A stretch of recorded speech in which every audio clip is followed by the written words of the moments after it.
كل سنة وانتم طيبين. هنعمل النهاردة الصابليه الفاخر دوت بدون بيض، ومقاديره سهلة جدا. بس أو لو أول مرة تشوفيني يا ريت تشرفيني بالاشتراك وتفعيل زر الجرس علشان يوصلك كل فيديوهاتي اللي بنزلها، ولايك وشير لو عجبك الفيديو. دي اوردرات كانت مطلوبة مني، هقول لكم سعر البيع وهقول لكم كل حاجة في الفيديو. دي المقادير 3 حاجات بس. معايا هنا نص كيلو من الزبدة، أي نوع زبدة بتستخدميه، وعليه 200 جرام من السكر البودرة. هنضربهم كويس لحد ما الخليط يفتح. احنا مش محتاجين ضرب كتير، المهم ان احنا بس نخلي اللون فاتح شوية. ومعايا كيلو الا ربع من الدقيق المتعدد الاستخدامات او متخصص للبسكوت والكحك، مفيش اي مشكلة معاكي. المهم يكون نوعيته كويسة عشان في دقيق بيطرد السمنة او الزبدة، الدهون عامة، فبيخلي الوصفات تبوظ منك.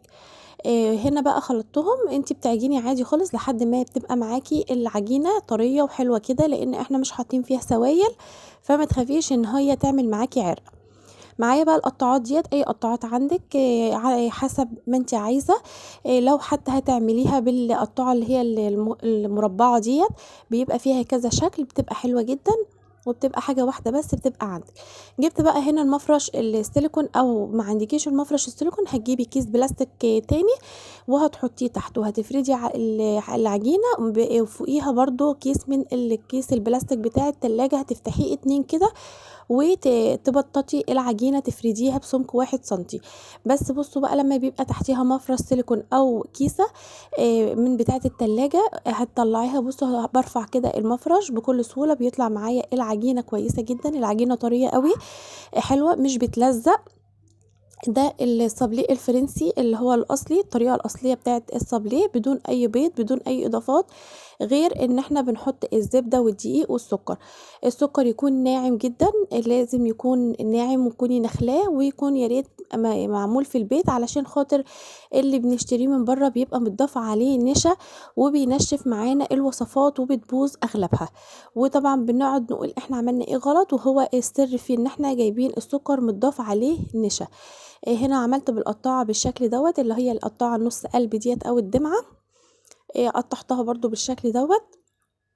اول ما بشتغل بنشغل الفرن، درجة الحرارة هتبقى على 160 او 170 على حسب درجة حرارة الفرن بتاعك. وهنا برضو بفرد هنا العجينة بالشكل دوت. انا طلعت الاوردرات، انا طلعت الصابليه دوت ب170 جنيه. انا لقيت ناس مطلعينه باغلى من كده، بس انا كنت مستخدمه زبده فرن، فلقيته هنا كده بصراحة السعر كويس جدا عليه. فمش عارفة سعره كده حلو بالنسبة لك ولا ايه؟ طبعا كل واحدة بتختلف عن المنطقة التانية. دخلته وسويته طالع معايا، شايفين اللهم بارك، متفتح وحلو جدا. هوريكم واحدة كمان عن قريب. التفتيحات اللي هو بتدل على نجاح الصابليه، انا بعمله وبسيبه لتاني يوم علشان خاطر اقفل الحاجات الوش بتاعه بالشوكولاته والكلام ده كله، لحد ما يكون طرد السخونه اللي فيه ورد كده مع نفسه. بيبقى عندي بقى نوتيلا، اي نوع بتستخدميه، او حتى جناش بالحليب، وبعدين بلزقهم كده ببعض. وعندك بقى تحطي لوز، تحطي كاجو، تحطي عين جمل، وهنا ورق الذهب، وعندي دست، بس انا ما استخدمتش الدست مش عارفه ليه.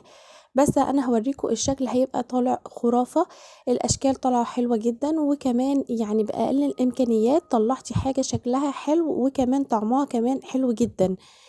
طعم الصابليه في حتة تانية، يعني سبحان الله، مقاديره حاجات بسيطة، بس بصراحة يعني فعلا فعلا حاجة فخمة قوي، وكأنك جايباه من أشهر محل، ومن محل غالي جدا. شايفين التفتيحات، العجينة مورقة كده وحلوة قوي، ما شاء الله اللهم بارك. هنا قفلت كذا واحدة، وبعدين بقى هجيب هنا ورق الزبدة او كيس نايلون، برضو مفيش اي مشكلة معاكي.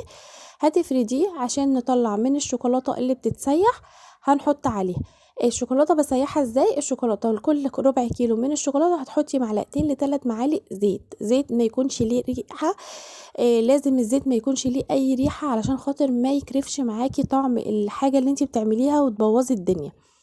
هنا معايا بقى الشوكولاته مسيحاها على حمام بخار زي ما قلت لكم، حاطه لها لكل ربع كيلو، حاطه له 3 معالق زيت، ممكن تحتاجي معلقتين، ممكن تحتاجي 3.